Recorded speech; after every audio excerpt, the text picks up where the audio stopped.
بسم اللہ الرحمن الرحیم۔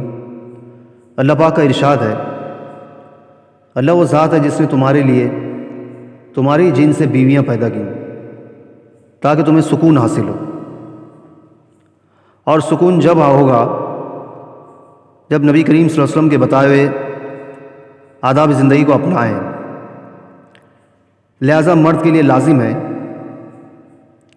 کہ بیوی کے ان حقوق کی پابندی کرے جو شریعت نے بحیثیت شوہر ہونے کے اس پر عائد کیے ہیں۔ حق نمبر 1، دینداری کی بنیاد پر نکاح ہو۔ حق نمبر 2 مہر کی ادائیگی۔ نمبر 3، بیوی کے ساتھ حسن سلوک۔ نمبر 4، بیوی کے عیب تلاش نہ کریں۔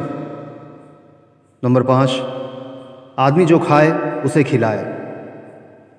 نمبر 6، جو پہنے وہ پہنائے۔ مطلب یہ ہے کہ جس مالیت کے کپڑے از خود پہنتا ہے اسی مالیت کے بیوی کو پہنائے۔ نمبر 7، گھر سے نہ نکالے، بغیر کسی جرم کے گھر سے نہ نکالا جائے۔ چھوٹی چھوٹی بات پر گھر سے نکل جا یا دفع ہو جا، اس قسم کے الفاظ سے اجتناب کیا جائے۔ نمبر 8، والدین سے ملاقات سے نہ روکا جائے۔ نمبر 9، بیوی کے والدین اور رشتہ داروں سے اچھا سلوک کرنا۔